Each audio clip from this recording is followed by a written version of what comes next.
Among the most immediate problems for the youngsters is, of course, learning English. School systems statewide are struggling to keep up with the demand for teachers of English as a second language, but educators say the strongest determining factor in a student's success in learning English is the age at which they begin. Younger kids, they say, learn quickly. For older students, it's tougher, especially getting beyond street English. The older a child gets, the longer it takes for the child to master cognitive academic language. That is a ballgame totally different from social language and survival language. And the student's ability to perform adequately in the classroom seems to have almost everything to do with their perceptions of how well they're accepted by their peers. Maria Luz MEJIA, her husband, her sister, and her husband, and 5 children all share this Raleigh apartment. The family came from Mexico 2 years ago when Maria's niece, Vanessa, was in the 8th grade. Now in the 10th grade at Raleigh Sanderson High School, she still made no American friends. Some of them think that we are like stupid or something like that, and they look bad at us. And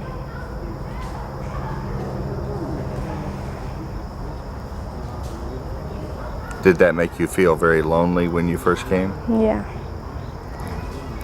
I have a few friends, like only from Mexico or other countries. Like that's. Sometimes you just want to cry in front of all the classmates because you don't know you don't know anything. TANIA ZUMERAN, Maria's daughter, has had a somewhat easier time since she arrived as a 6th grader. But she says her experience falls far short of what she had dreamed of back home in Mexico. I thought maybe they are nice, maybe they will like me, they will help me, they will be friends with me, but they weren't. They don't like you. They really don't like you. You feel the teachers didn't like you either? No, they didn't like me because I didn't know how to speak English and I didn't know how to do my work.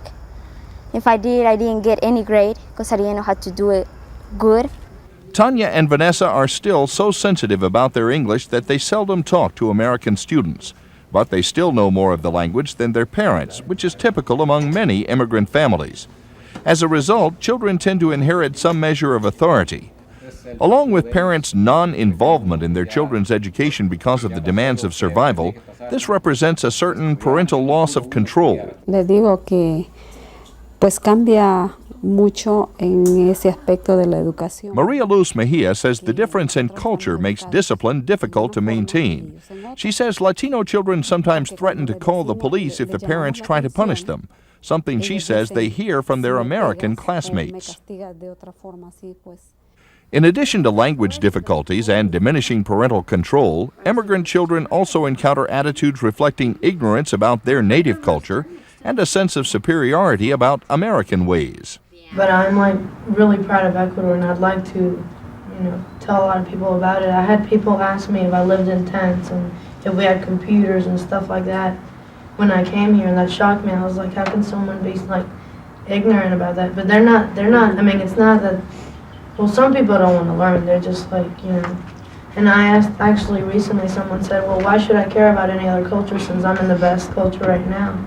This student from Ecuador is taking part in a DIALOGO, or dialogue workshop, conceived by Camacho-Maas, founder of the Latin American Resource Center. Maas wants to help reform what she considers a weak social studies curriculum in North Carolina.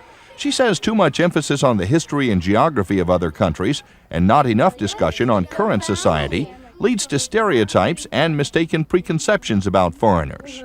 Somehow when you look at geography and history, that is a kind of remote thing, okay? Oh yeah, so, that part of the world over there has nothing to do with us. We are used to studying them, But them are here today.